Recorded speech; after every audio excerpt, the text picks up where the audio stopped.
So, good morning, everyone. Thank you very much for joining us this morning for the EPA Research Call 2024 Information Webinar. My name is Darragh O'Neill, and I'm the Senior Manager with responsibility for research strategy in the EPA Research Programme. And I'm joined by Damien Keeley from Evelyn Partners as well, and we'll be taking you through this webinar today.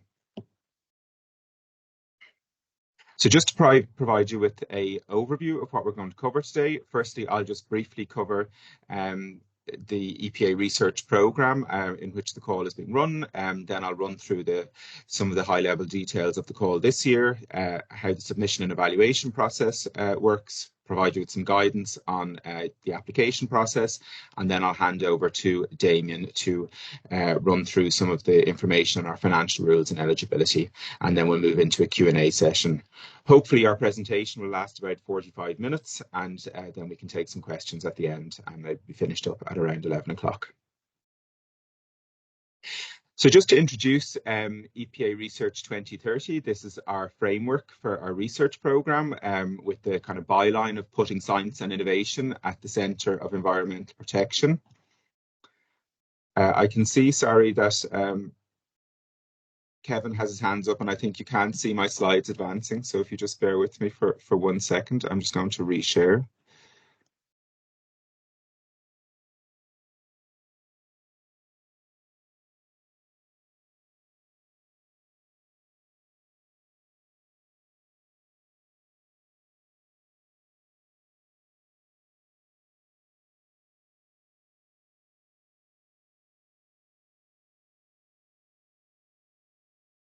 Okay, so I think everyone can see that. So apologies for the first couple of slides missing. As I said, they will be made available afterwards on our website. So as I mentioned, science and innovation is put at the centre of environmental protection as part of our overall research strategy. This outlines our research programming for the next 10 years, or out to 2030, following its launch in 2021. The focus of the EPA research programme really is on achieving environmental objectives, informing policy, and bringing together researchers and research users. And it's important to remember that when you're thinking about it, submitting a proposal to the programme. It's agile, responsive, and flexible. So we have lots of different ways of funding and supporting research to achieve these objectives, and to engage in partnerships and to promote the proactive transfer of knowledge to policy, one of which is our research call, which we issue annually. Just to highlight a couple of the key objectives of the programme is that we have research that's relatively usable by our end users, that supports policy and decision making, that addresses identified knowledge gaps, and also supports relevant implementation actions and behavioural change interventions. Another really important part of our research programme, and particularly this year, is around enhancing national environmental research capacity. So making sure the skill sets and the personnel are out in the research community to address these policy priorities. EPA research has a thematic approach. So there are 4 interconnected research hubs.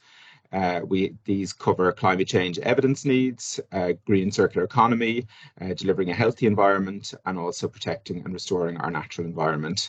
While we have these 4 hubs, we also recognise that there's overlap and interplay between all of them, but this is kind of the approach that we take just to divide our projects up into these areas, and you'll see this later on in the division of the thematic areas under this call. So as I mentioned, we have a thematic structure in the 2024 call. The primary objectives, I suppose, are to really address current and future policy priorities relevant to the environment, climate and sustainability, and then also importantly to build capacity and support innovative research in these priority areas. The call includes 13 themes which are open for applications. These are quite broad thematic areas, and while there's a background and a kind of a general scope set out, they aren't highly specific, and we really do invite the research community to submit innovative proposals under these thematic areas. There's a diverse range of opportunities for people both in the STEM area, the arts and humanities area, and we really do encourage inter and transdisciplinary research proposals under this call. We envisage supporting multiple projects under each of these themes. So you'll see in the call documentation that it states up to 3 projects under each of these themes. And the projects are generally, not exclusively, but nearly all of them are up to 4 years in duration and provide up to 660,000 in funding support. In total, we have 14.5 million available for this call, with the possibility for a reserve list moving into 2025 if we have more projects of high quality that we'd like to support. Just to run through, I suppose, just to illustrate, I suppose, the breadth of the thematic areas available to you under this call. We have 4 areas here in addressing climate change evidence needs, ranging from global risks to us achieving our environmental and climate objectives, looking at social science and its role in climate action, and then also looking at things like climate neutral pathways and other areas. We have our hub on facilitating a green and circular economy, and again ranging from things like just transition in that context through to scaling up. So really good potential for people from across lots of different disciplines to submit applications. Similarly, for delivering a healthy environment, we're going through from zero pollution to chemicals that are sustainable by design, and then through to health impacts of a changing environment. And finally, looking again at our final hub, protecting and restoring our natural environment, looking at how decision-making can integrate nature and into policy making and other areas, how we can implement solutions most effectively, and also looking at things like land use management and planning. So as I said, a really good opportunity for people to come from a wide range of disciplines to apply to the call this year. If you're successful in your proposal, you'll receive funding, obviously, to conduct your research, but in addition, you'll be supported proactively by the EPA to transfer knowledge. This will be through structures that we put in place, but also through training and other supports. You'll have the opportunity to build your network and to engage with policy actors relevant to your research projects, and also ultimately, hopefully, to inform and impact climate, environmental and sustainability policy in Ireland. Under the call, we do have our co-funding partners Met Éireann involved, and they'll co-fund projects where relevant, and other co-funding partners may come in at later stages in the call. So just to highlight, I suppose, the call documentation that's available. I'll run through each of these documents now very quickly, just to let you know which ones contain what information. So starting with the technical description document, this really is essential for all applicants to review in detail, and I'll come back to it again in a bit later, but it provides information on the call structure, the application process, and then critically for each of the themes, provides some of the scope, expected outputs, and also the call topic identifier, which you need to make sure you select the correct one. It also includes kind of a bit more general information about what the expectations around projects under the EPA research call are. The guidelines, terms and conditions is a comprehensive document which includes information on our application process, the templates, our budget and financial rules, and our grant award. It also includes information for grantees if they are successful, as well as terms and conditions of the awards. And importantly, it also includes information on all of our policies and strategies, from IP to research integrity, FOI, personal information, and open access and ethics. The evaluation process documentation outlines in detail the evaluation process that will be used for eligible applications, including also the criteria that are used in that evaluation process. We also have an online application portal user guide.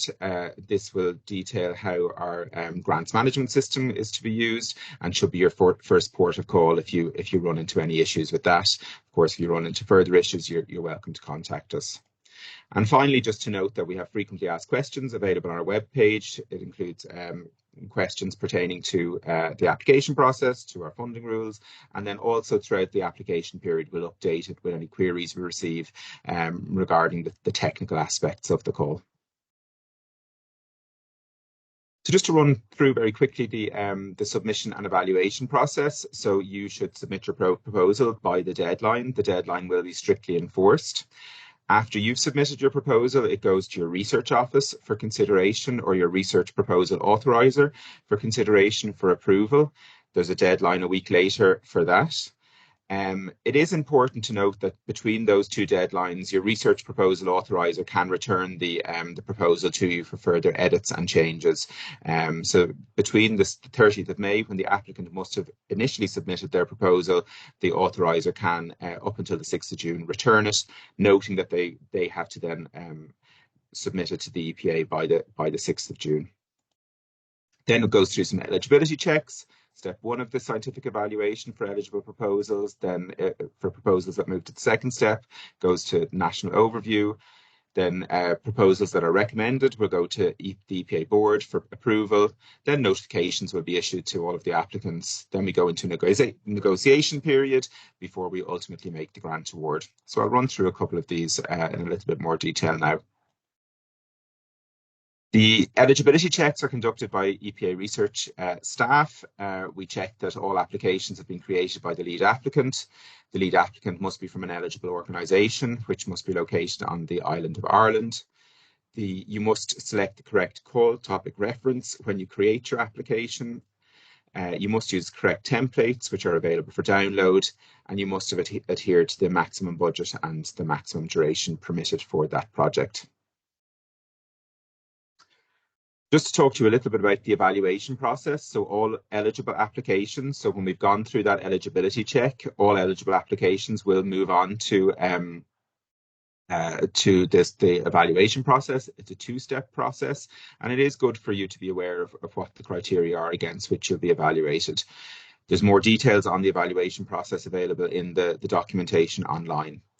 The first step is scientific evaluation. So we'll be looking at the technical robustness of the application that's been submitted, and this is done primarily by international expert evaluators. The criteria that are used here are excellence, communication, dissemination, knowledge transfer, and implementation. This will all be evaluated in the context of the call technical description, so it is really important for you to have reviewed that in detail before you prepare your application. For applications that meet the scoring thresholds, they'll move on to the second step, which is national overview. This is conducted as it suggests by national evaluators coming from policy relevant areas. And the evaluation criteria is the national overview criterion, and it looks at added value, expected impacts, and knowledge transfer of the proposed research project. And again, very much in the context of the call technical description that has been provided.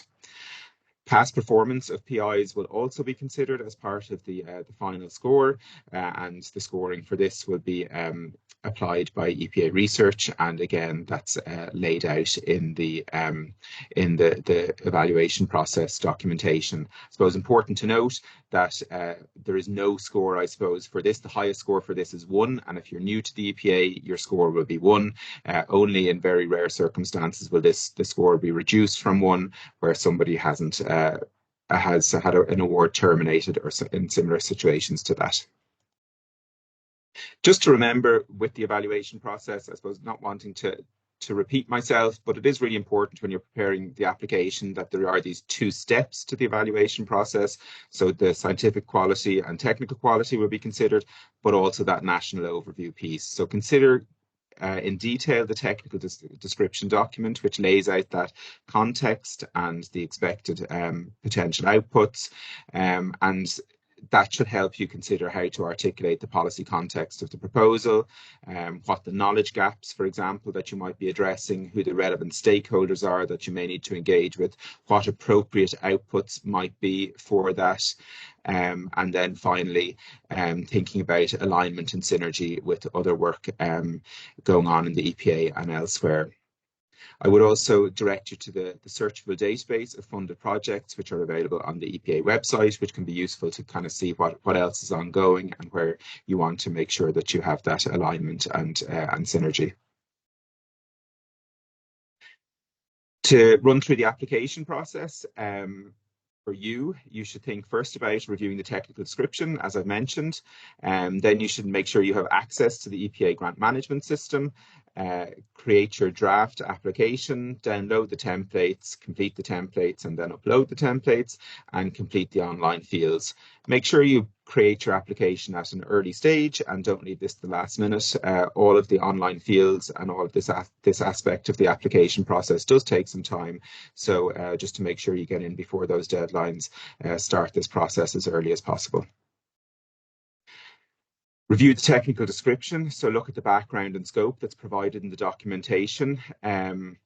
This does provide information on the context, the policy relevance, the knowledge gaps, which could be important for your application. And do make sure to look at the call topic reference, which is included, and to select the correct call topic reference when you are creating your application. Your application will be created on the EPA grant management system. So when you create your draft, as I said, ensure you select that correct hub and call topic reference. Here's just a little screenshot. Along the top, you'll see the hub, and then along the left-hand side, you'll see the call topic reference. So it should be pretty straightforward, but do make sure you select the correct one. Then go ahead and download your templates and make sure to use the current work package and budget templates that are available on the system. Don't use ones that you may have used in the past, and make sure to adhere to the page limits as advised. There are a number of online fields that you need to complete in addition to the template, so make sure to leave sufficient time to complete these. These include your abstract, information on the gender dimension of the project, noting that the gender dimension doesn't refer to the team makeup, but rather whether gender is important in the context of research. Think about any ethical approvals that might be required. The multi or transdisciplinary nature of your project, and whether it involves citizen science. There is further information on things like the project scope, which looks at what you're trying to address, what its relevance is in the context of the EPA research programme, how it responds to the call topic description, and also how you'll leverage existing resources and other ongoing work in this area. You'll then also be required to complete a work package summary table and then also outline expected outputs. And again, these are really important for that national overview criterion to make sure that the outputs meet the expectations of the call topic description and are policy relevant and add value. So just some final tips, I suppose, on the application process. I think I've said all of this, but do review the call documentation before you begin preparing your proposals. So very much that call technical description document is really important for all of the applicants to review in detail. Do leave sufficient time to complete all of your templates and online fields, and make sure that you have all of the most recent templates to use for your application. Make sure to submit before the deadline. I know it kind of maybe goes without saying, but the deadlines are strictly enforced by the system, and there's no flexibility around that. If you miss the deadline, unfortunately, your application will not be accepted. And applications will be evaluated based on the information provided in the submission. There are no changes permitted, and at no point during the evaluation process, for example, can we request additional information from applicants. And finally, just to highlight the timeline for the call, technical queries deadline is the 23rd of May. So if you do have questions about the technical descriptions of the call, please do submit them by email and we'll get back to you. We'll also publish those responses on our FAQ site. The submission deadline is the 30th of May, and the approval deadline for your research proposal authorisers is the 6th of June. Do be aware there is a bank holiday between those two deadlines, unavoidably for our timelines, so just be aware of that in terms of your availability and making sure your research proposal authoriser is aware of that availability if needed. Evaluations then will continue through the summer on our side, and we would hope to notify successful applicants in October, November of this year, with grants awarded to be awarded soon afterwards. And then we'll move into the projects commencing in the end of Q1 next year.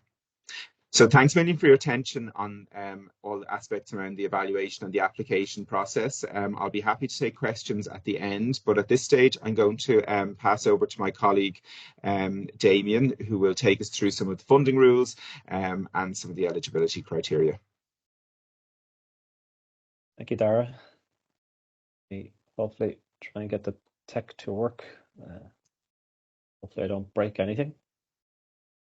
So if somebody can just let me know if they can see something vaguely purple on their screen, that's probably us. So good morning, everybody. And welcome to this morning's webinar. As Dara said, my name is Damien Keeley. I'm a partner with Evelyn Partners, and we're the financial consultants to the EPA research call. In today's sessions, we hope to answer a number of questions, which I'm sure you all have. And it is quite a brief slot, but we'll try and take you on a bit of a whistle-stop tour through all of these. As anybody who has attended one of these before will know that I could probably fill 20 hours talking about the financial aspects of the call, but we'll try and keep it to 20 minutes, and I'll try and keep the examples as brief as possible.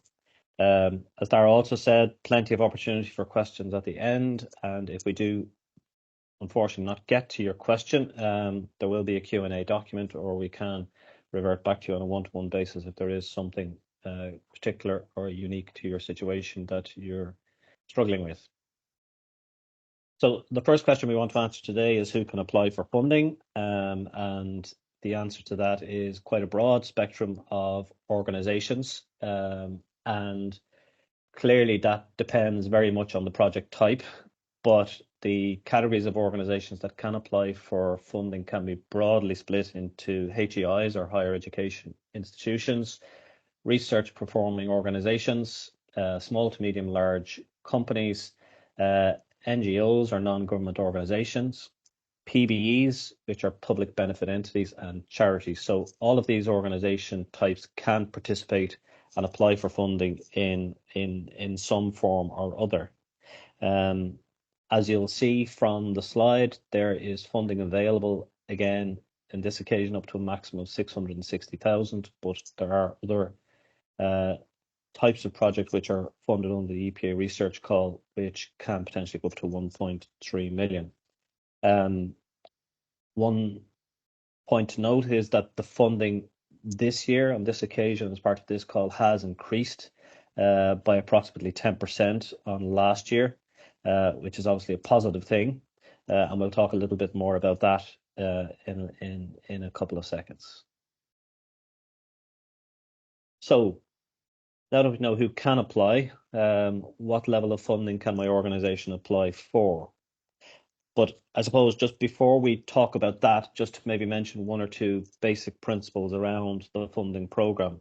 The funding that's awarded is on a reimbursement basis. So where you are successful, you have to demonstrate that you've incurred the costs in respect of the research project, which you will have outlined in your budget. So therefore, you must spend the money before the EPA can reimburse you. Now, to some organizations, that's a very challenging situation to find themselves in. However, the EPA recognise that, and there is a mechanism whereby a significant proportion of the grant is provided in advance funding or upfront at the point of award. And that effectively is to prime the cash flow pump, so to speak, to make sure that the funds are there and available to your organization to allow you to progress with the project. So to give you a very brief example, if your project is successful and you're awarded 100,000 euros, let's say, the advance typically is 35%, so you will be advanced 35,000 euros. You will then be required to submit claims at relevant intervals, usually 6 monthly, throughout the life of the project.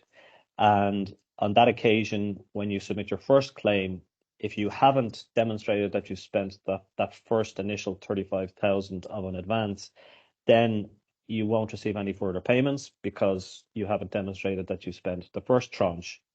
If you demonstrate that you spent more than the 50,000, then you'll be advanced a further tranche up to match what you have actually spent.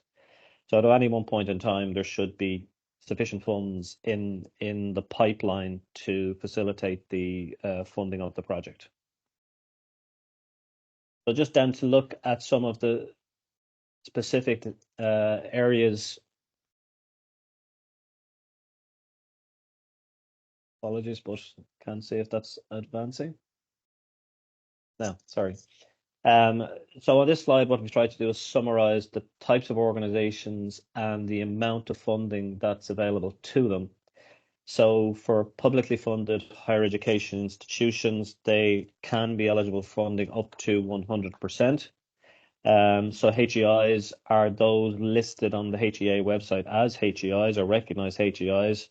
Or for Northern Ireland, you have Queen's and Ulster University who also meet that definition.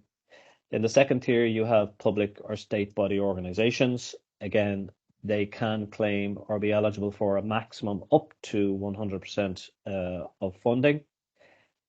Then you are into research performing organizations. And when you look into the detail in the guidelines, you'll see there's a very specific definition for what a research performing organization is. And that, not to bore you with, is a legal entity engaged in publicly funded research, which represents at least 50% of their annual operational capacity. Now, the key phrase there is annual operational capacity, because that doesn't necessarily equate to 50% of their income or 50% of their revenue. So it's their 50% of their capacity in terms of their research capacity. So if they are a research performing organization, then 50% of the research they undertake must be publicly funded research.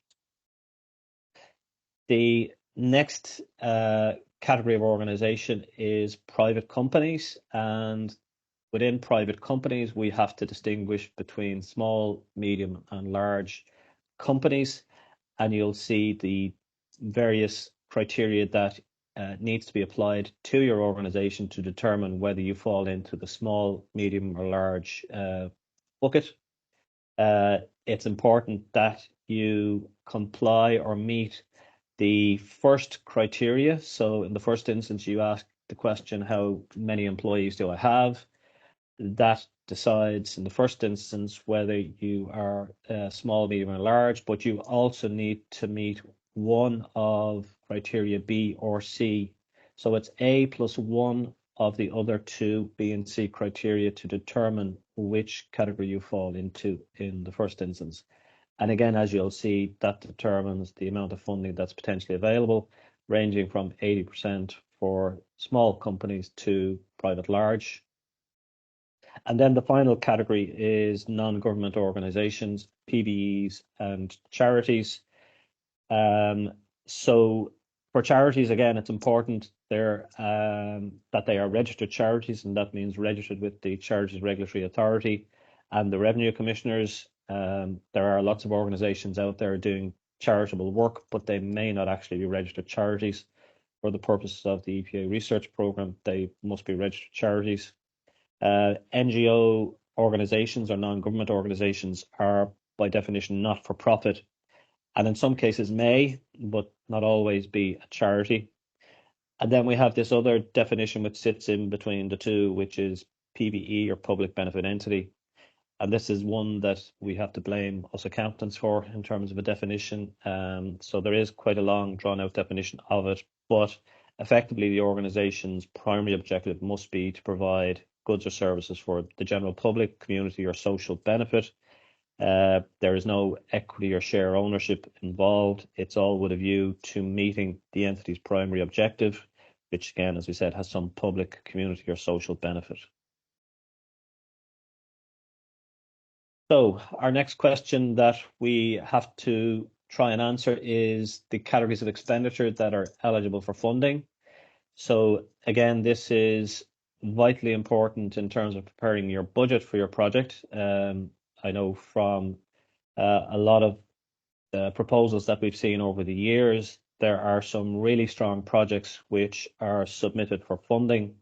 But there can be challenges when it comes to meeting the eligibility criteria from an expenditure point of view. So what we're trying to do here is avoid really good projects with a very sound technical base, not falling foul of the funding or eligibility criteria, which would obviously be not ideal at all.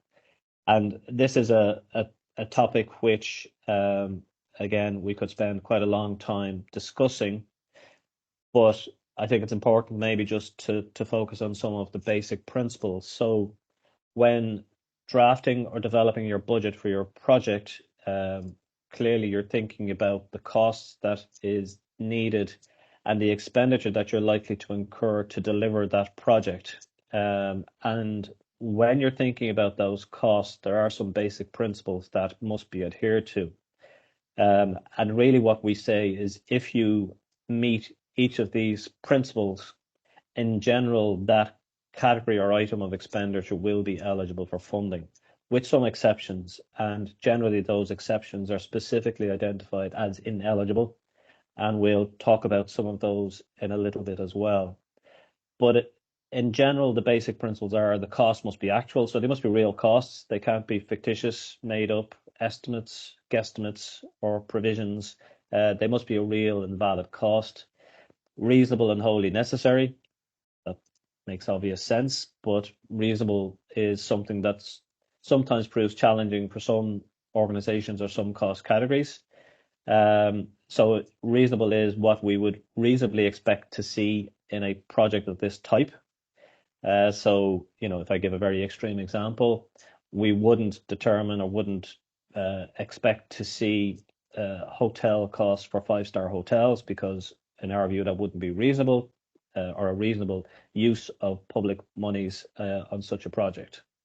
They must be incurred and paid during the project term. And again, that's something that you really need to think of at the budget stage when preparing your budget, because in some cases the projects can be structured over a number of years. And it is really important that when you're planning your budget, that you are very cognizant of the start and end date of the project, because the expenditure absolutely can only be incurred and paid in that period. So if you did, for example, incur some costs prior to the award or start of a project which you feel are relevant to the project, they won't be eligible for funding or can't be included in your budget for your proposal. So costs and expenditure in general must be solely to advance the project. It must be based on your usual accounting rules. It must be in your accounts, so no off balance sheet or external transactions can be reflected.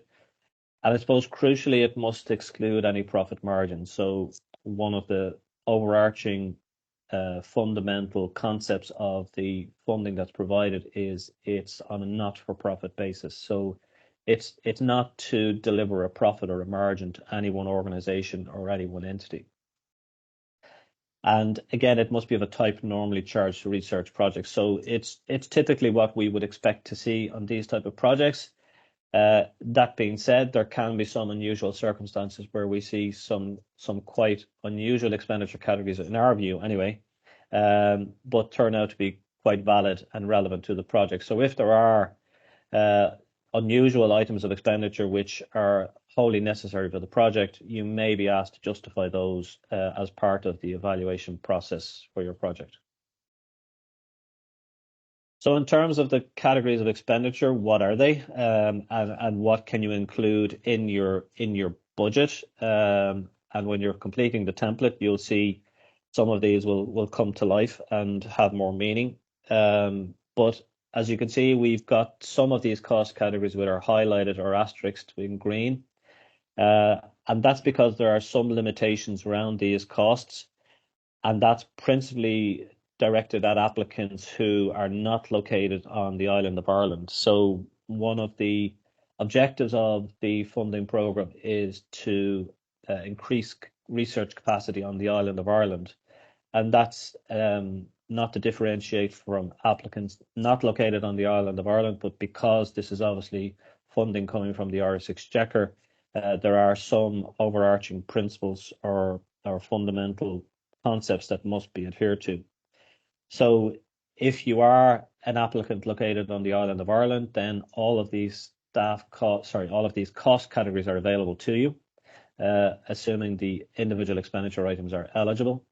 However, if you are an applicant organisation not located on the island of Ireland, or if you are a co-applicant organisation not located on the island of Ireland, then the likes of equipment, external assistance, and communication costs cannot be funded.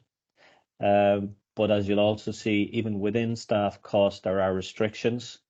So only the cost of additional staff can be funded for those applicants. And other costs such as training, stipends, postdoc salaries, and student fees, which can include pension and social costs, are also excluded and cannot be funded. So do be careful to read the guidelines around the eligibility criteria.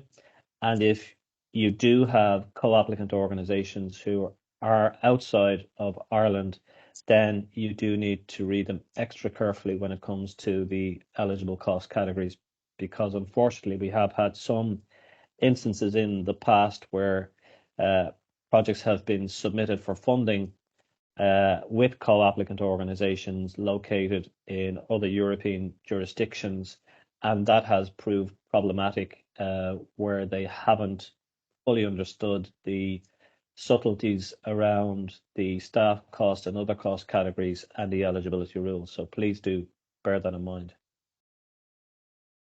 So this slide just gives you a snapshot of some of the differences between the eligibility rules depending on your organization category. So for HEIs, public or state bodies or RPOs, then the things you need to be mindful of are in respect of staff costs, only additional staff are eligible for funding.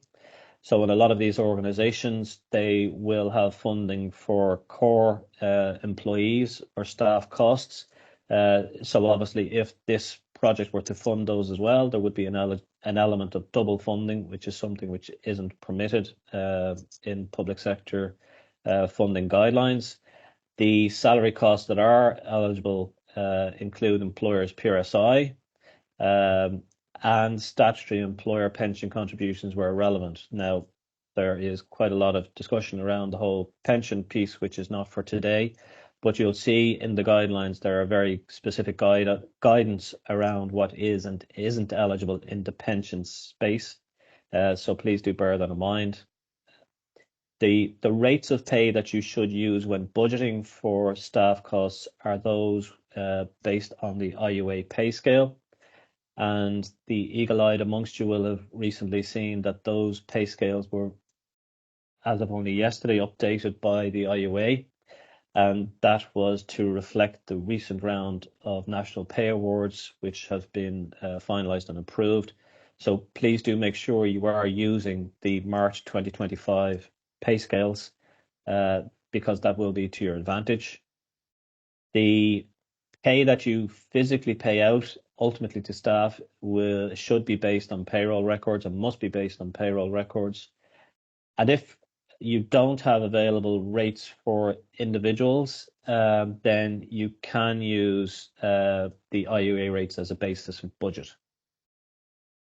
Another significant factor for these categories of organizations is recent changes to the funding available for PhD or master's students. So when you are budgeting, or if you are budgeting for a PhD or master's student as part of the financial profile of your project, the maximum funding available now has increased from 18,500 to 25,000, which is obviously a very welcome development, and that applies to both PhD and master's students. And then the maximum amount available for fees, however, remains at 5,750 for both categories. When we talk about organisations not located on the island of Ireland, we mentioned some of the restrictions around there, so not to go into that in any great detail again. For private entity organisations, again located on the island of Ireland, those organisations can actually claim for permanent staff costs because they only attract a lower rate of funding. So that's the trade-off for those individuals. The costs, again, must be based on the actual salary costs for your staff engaged on the project, and not based on what we call a charge out or a daily consulting rate. So it is important that it actually is the salary cost of the individual and not their consulting rates that might be charged in a private setting or a private commercial arrangement. Pension contributions in the private sector are not eligible. And if you are a an SME and perhaps unincorporated or a sole trader, then sole traders are eligible to apply.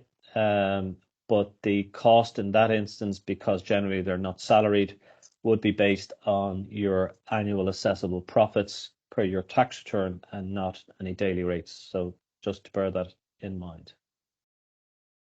So costs which are not eligible, again, we have a little bit of a cloud bubble there, which shows some of the phrases we generally use around eligibility and ineligibility and what is and isn't eligible. But I suppose what's probably a bit more helpful and interesting, excuse me, is some of these categories here. So you'll see from a number of these tiles, some of these are quite obvious, but some are perhaps a little bit more obscure and worth mentioning or calling out in particular. So if you look at the bottom row there, you'll see 3 bonus payments, perks, or benefits in kind.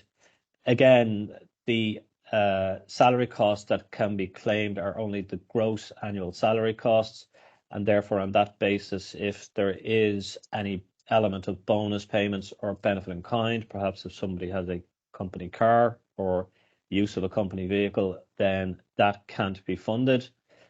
We talked about contributions to private pension schemes. What can be confusing sometimes is the difference between what are ongoing service repair, vehicle motor tax and insurance. These are all costs which an organization will have to incur anyway, irrespective of this project or not.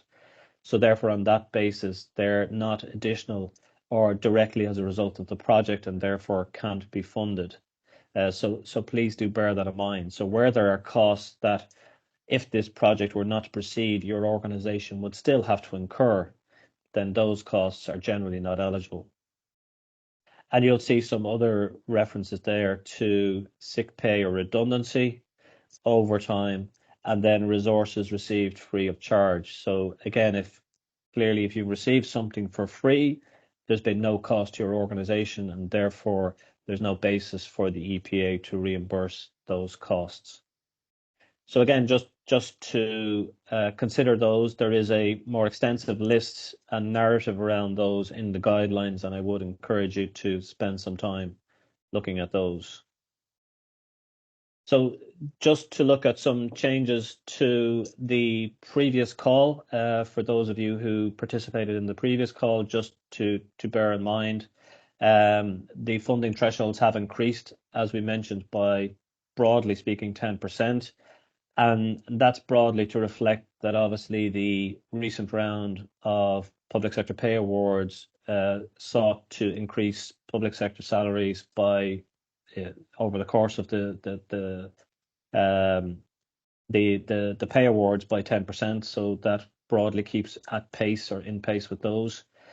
The definition of subscriptions has been expanded, and that's to include membership or affiliation fees, because that proved quite confusing to some applicants at the time. There is, I suppose, benefit in just pausing to mention one scenario which can arise or did arise on a number of occasions, which we wanted to call out here. There can be some public sector organizations where if there is an externally funded position on a research project, such as an EPA funded project, that those vacancies must be advertised internally, and there was some confusion by applicants as to whether they constituted or met the definition of additional. And just to clarify that they do not meet the definition of additional, so they are permanent members of staff, so unfortunately can't be funded in that scenario. We talked about the pay awards, which have been recently agreed in respect of the public sector, and the IUA pay scales now reflect those.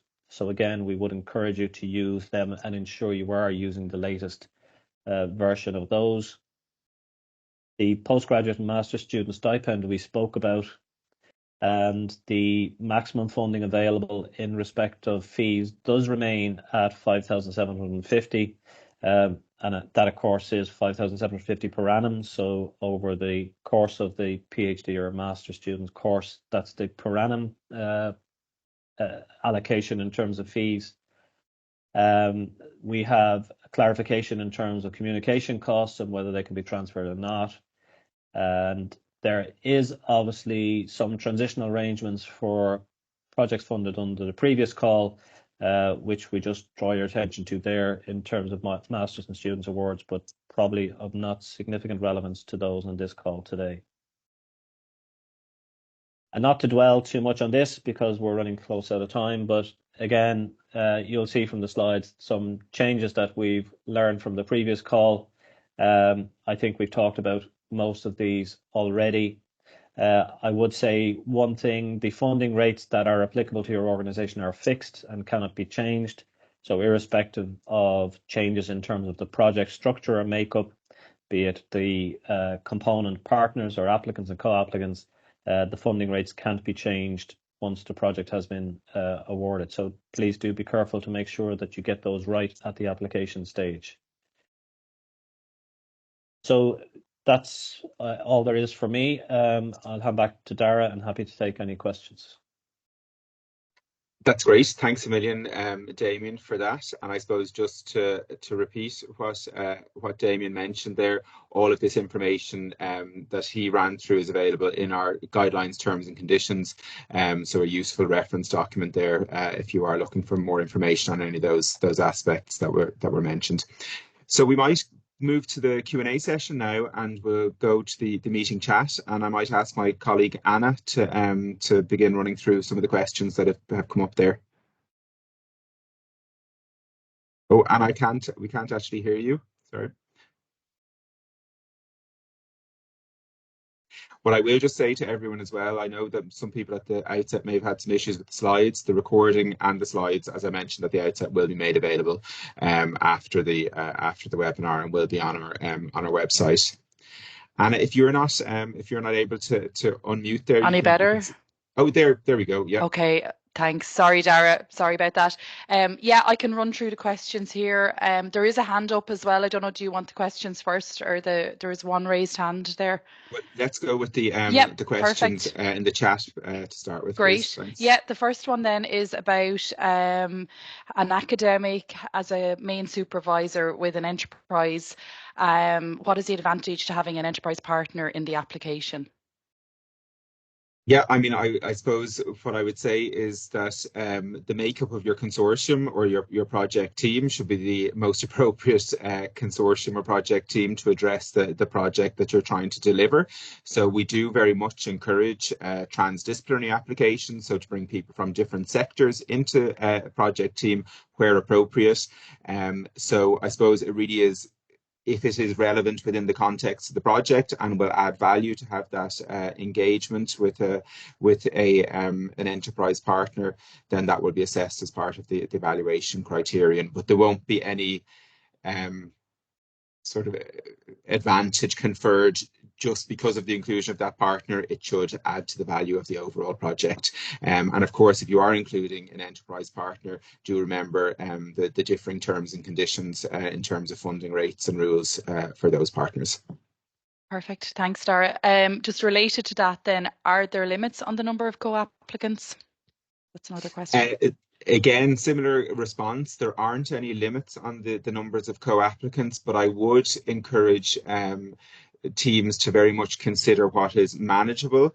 You can include partners without them being a co-applicant, so somebody can be involved and in an advisory way or working with you. Co-applicants do have responsibilities to delivery of the research program, providing a clear intellectual contribution to the research program, and there will be agreements for the lead organization to put in place, for example, for the transfer of funding and for those co-applicants to deliver on their responsibilities and their contributions to the project. So think about what makes sense in the context of the project, the challenge you're trying to address, and whether those people should be brought in as co-applicants or maybe in a more loose arrangement where you might mention they'll be involved in the project but may not be receiving funding, for example. So yeah, just consider what makes most sense. Perfect, thank you. For a single SME applicant with a research division, who is the research proposal authoriser? I might pass over to Damien for this question. Thanks, Dara. So I guess if it is a true single SME applicant, and to use that old definition of one-man band as such, or one-person band, the research proposal authorizer can be both in that case. So it can be the individual or the principal. If there is and I think the question refers to a research division. So if the head of that division, for example, is perhaps preparing the submission, then the research proposal authorizer could be the principal within the SME. So the owner of the enterprise, or perhaps a partner in the enterprise. But generally, if it is a situation where it is a one-person operation, then that person can be the research proposal authorizer. Great, thank you, Damien. Thanks for that. And just to add to that, I think we have an FAQ on our website that also addresses that question. So the applicant or the person who posed that question may want to just check our FAQs. Perfect, thank you. Another one then about, can a part-time member of staff at a HEI be a lead applicant? Damien, do you want to take this? Yeah, so I guess the key thing in terms of the part-time member of staff, the lead applicant in most cases is the host organization as opposed to the individual. So if it is a HEI, then the lead applicant is the university, and the principal investigator can be a staff member within the host organization. So in that instance, yes, they can be part-time. However, the duration of their employment must be for the entire duration of the project. So you can't have a part-time researcher who's the principal investigator on the project, who only has a contract which runs, let's say, for one of the 3 years of the entire project, because obviously that doesn't give you the certainty and continuity to ensure that the research is completed in accordance with the timelines and the work program that's been approved. I'm not sure, hopefully that answers the question. Yeah, I think kind of generally, yes, if you're a part-time, so if you only work 50%, if your research organization is supportive and authorizes you to be a lead applicant, that's fine. And obviously you need the time to commit to the project within the part-time context of your contract. Thanks. I think this one's for you, Damien, again. What does the EPA use to determine between an SME and an RPO, if not profit sales, and then in brackets for the 50% research cutoff? Basically, can it be justified by timesheets or historical spending on research? I guess it's not a very linear question, to be honest, in the sense it's not a binary black and white answer. What we would look at is a range of factors. So the key in the definition is research capacity. So if it is truly a research performing organization, then the vast majority of its activity will be research focused. And what we're looking to establish is whether 50% of that research capacity is publicly funded. And if that is the case, then they can meet the definition of an RPO. So an RPO, by its very definition, is a research performing organization. So it's not a part of an organization's activities. It should be the primary activity of that organization. And the 50% cutoff that we're looking at is in terms of the funding of that research, whether it's publicly funded research or not. Okay, great. Thanks, Damon. There's a straightforward one here, I think, Damon, and I think you answered it earlier. Presumably the €5,750 figure for the PhD MSc fees are on a per annum basis. I think you clarified that is correct. Yeah. Shortest answer I'll give today. Yes. Perfect. Lovely. That's it. What if a project addresses more than one topic, Dara? I think this is for you. Yeah, we recognise, I suppose, that there's interconnectedness between all things environment, climate, sustainability. So, of course, there may be projects that could fit into more than one thematic area.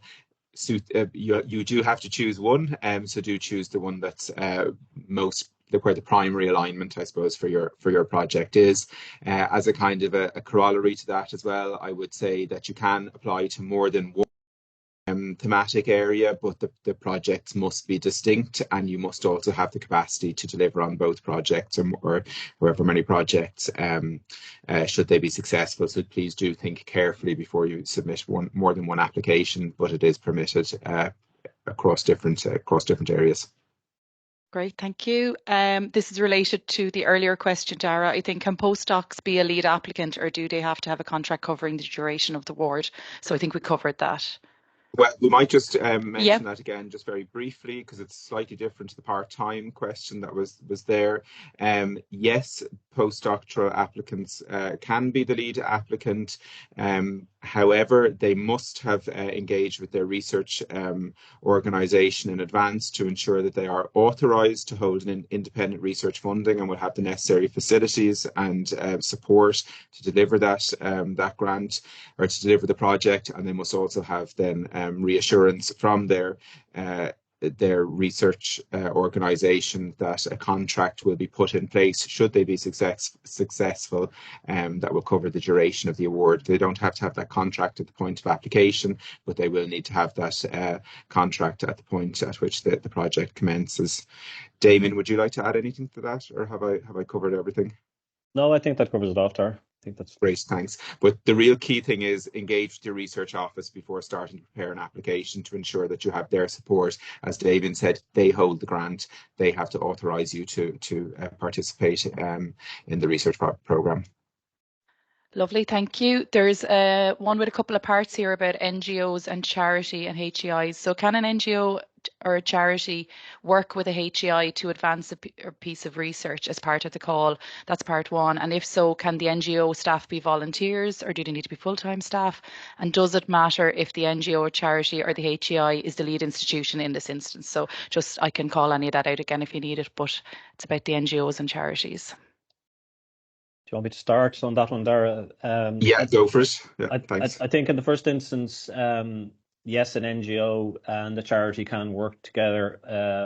Or a charity can work together with a HEI. Absolutely.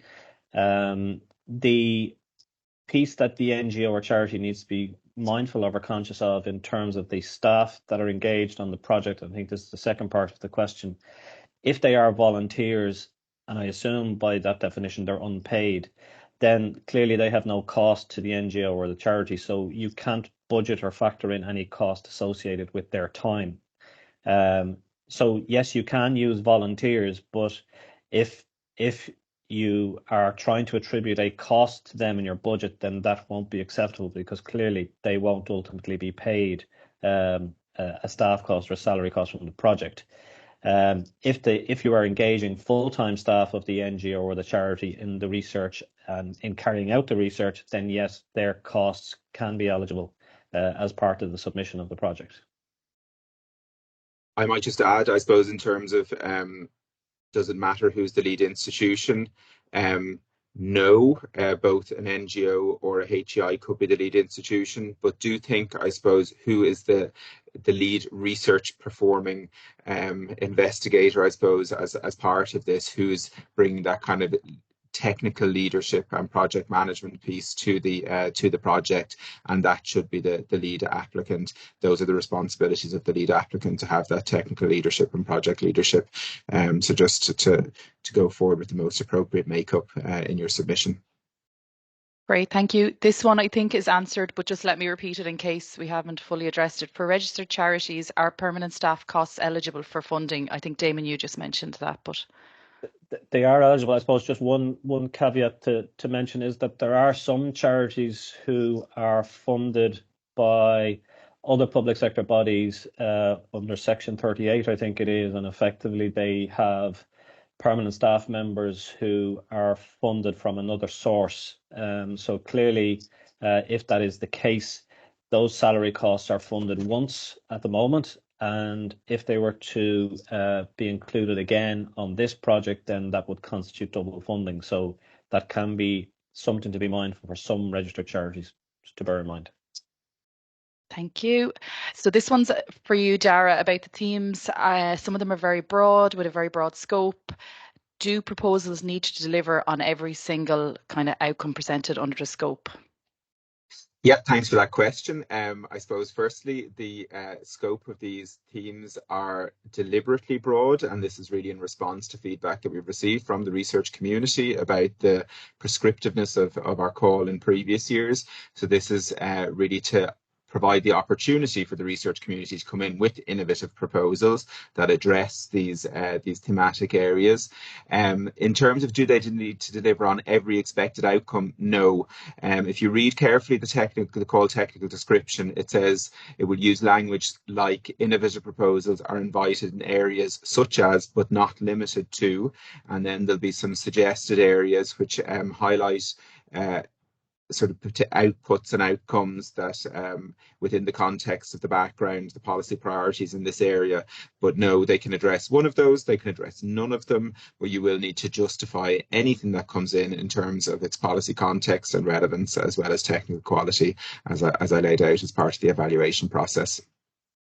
Perfect, thank you. This one is about what exactly does additional staff mean in the context of costs for additional staff are funded? For you, Damien, I think. Yeah, I can take that, Anna. So additional staff effectively are staff recruited explicitly and exclusively for the purpose of the research project. So if you are undertaking a research project that requires the research to be performed by two assisted researchers, then what we would expect to see is that over the life of the project, these individuals are recruited specifically to carry out the research on this project. Now, in certain organizations, primarily HEIs, there are certain categories of researchers where they are on what's referred to as either contracts of indefinite duration, or CIDs. And in some cases, they also meet the definition of additional. And the key determining factor there is their contract must clearly state that their ongoing employment is solely based on the availability of external third-party funding. So their position is conditional on the availability of external funding, and they are not part of the core cohort of employees of the organization. So hopefully that helps to clarify that piece.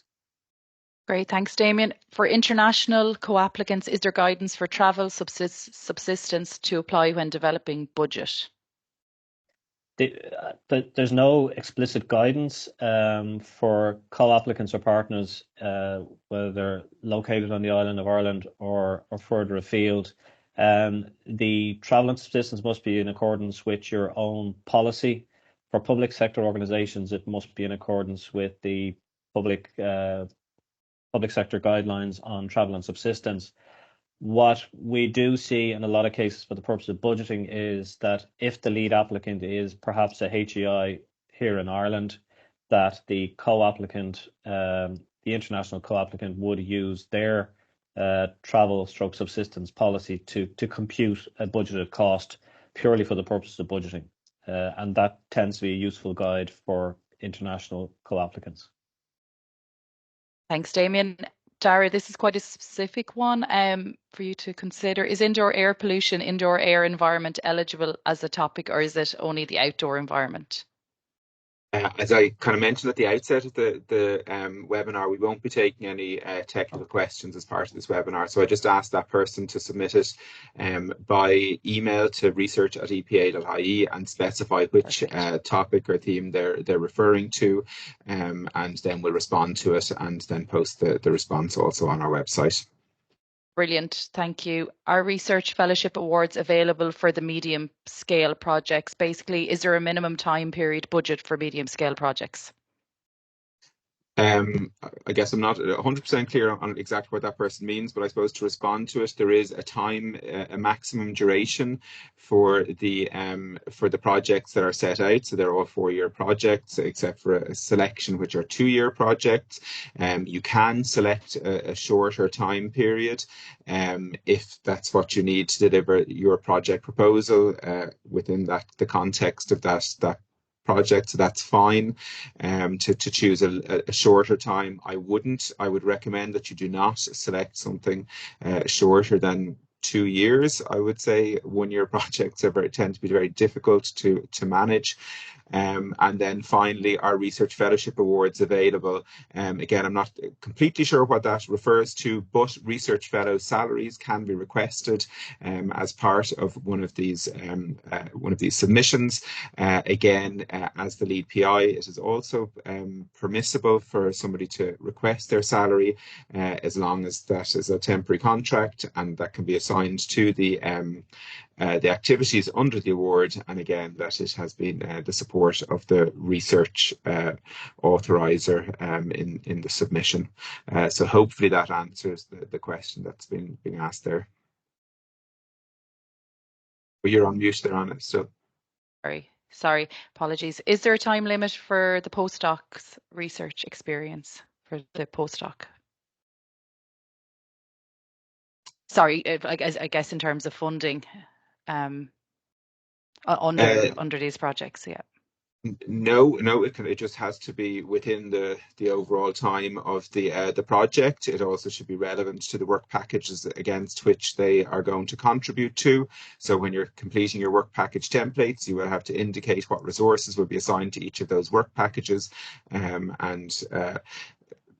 that's I suppose up to the proposer to set out. But no, there isn't a time limit. Again, though, I would engage with your research authorizer when putting together your budget in case there's any contractual issues on their side that may limit the time that somebody can be assigned to something. Great, thank you. Can you be involved as a lead applicant or a co-applicant in more than one project? Yes, as I mentioned earlier, you can apply for more than one project as long as they're not within the same theme. They must be distinct from one another. You must have the capacity to commit to those projects should multiple projects be successful. So the short answer is yes, but do consider your capacity to deliver on those projects. And as I said, it must be distinct contributions to those projects. Perfect, thank and you. I suppose just to mention as well, if you are claiming any costs for that person, they must also be distinguishable from one another, and we shouldn't find ourselves in a situation where we could be providing funding twice for the same person, just to avoid that. Perfect. Okay, so the next one, are capital costs eligible? A building renovation to be a training centre is one example. That's one part of this question. I think that the simple answer at a high level is, are capital costs eligible? Yes, but in certain limited circumstances. The example that's given there, I don't believe fits within the eligibility criteria of this funding programme. Generally, the expectation is that the capital costs are equipment needed to carry out or deliver the research project, and there are restrictions on what can and cannot be funded. So generally, capital costs less than 50,000 can be funded on a reimbursement basis. Capital costs over 50,000 are reimbursed on what's called a depreciation basis. So you really need to look carefully at the guidelines on the eligibility rules around capital costs before deciding. But generally, the example that's given there in the question, my sense of it is it's typically not something that would be funded as part of this type of research program. Okay, great. And this is the second part to that question. If another partner, such as a local authority, can contribute funds, how much will coming with additional funds benefit the application? Yeah, it won't benefit us kind of by default. It's not something that we would consider sort of within the specifics of the application process. But that said, it does demonstrate a commitment of a partner if they are bringing their own funds to it as a stakeholder to the delivery of that research project. So it certainly can be beneficial in the perception of that partner's engagement and their commitment to the delivery of the research project and the importance of the outputs. But there isn't a kind of an uplift or anything against application scores. That evaluation is based on the application as a whole. Great, thank you. And just this one is about a co-applicant, and is it necessary to have a co-applicant? No, you can just be a single lead applicant. Again, the project consortium should be the appropriate consortium to deliver the research project as set out. Perfect. Are teaching replacement costs eligible for technological universities? I'll let Damien take this one. I think the simple answer is unfortunately no. Teacher buyout is something that's specifically identified as ineligible in the program. Okay, great, thanks. This is a follow-up to a previous query. It says, but are participant costs eligible, e.g. behavioral lab participants? Yes, Again, I think, but sorry, appropriately justified. Yeah, I think if it's what I interpret to be from a non-technical or scientific person, the difficulty there is if you have individuals participating, let's say in a questionnaire or a survey, and then there is a payment made to them for their participation, that can be challenging from an eligibility perspective. So I would encourage them to maybe, if you want to raise that offline with us, we can probably have a broader discussion with us, but it is quite a difficult one from a funding perspective to be comfortable with, certainly if it's what I understand it to be from the question. Okay, thank you. Is research equipment eligible for funding? I know you mentioned this, Damien, when we're talking about the capital costs. Yeah, research equipment which is purchased or used exclusively for the project is eligible for funding. There are two categories, what's called non-significant equipment, which is equipment costing less than €50,000. That can be funded up to 100%. And then if there are equipment or items of equipment in excess of 50,000, that is non-significant, and that can be funded on what's called a depreciation basis. And that is something that applicants should revert to the guidelines. There's some worked example as to what that actually means from a funding perspective, because your host institution will be very keen to understand what those rules are, particularly for significant equipment. Great, thank you. Dara, there's a couple of questions about scope here, and I know you have clarified it. Just one is saying, can you explain about the multiple scope? And then another one asking, one application is focused on, should it be focused on just one of the scope items or multiple scope items? So maybe just to mention that again. Yeah, that's fine. And maybe after this, we might draw things to a close. We've obviously gone over time as well, and we can address anything else then afterwards on our FAQs, I think. Yeah, I suppose just to reiterate, you have to select one of the call topic identifiers when you're making your submission. So please select the one that's most best aligned with your project and where your project contributes most relevantly to the expected outputs and the context of that call topic description. And if you are permitted to submit multiple applications, but they may not be within the same theme, so you do need to select different ones, and they must be distinct. So say if you do have a project that you can align to both, please don't submit them to both. Submit the same project to both. They will be made ineligible. Project submissions must be distinct from one another. And as I said as well, you must have the capacity to deliver on multiple projects should you be successful in receiving multiple projects. So hopefully that's clarified it. But again, we can draft something on that and put it up on our FAQ site. So I would suggest at this stage, we've gone quite a bit over time. We've got through most of the questions. I know there are a few in there that haven't been addressed. So please do feel free to send them in to us at research@epa.ie.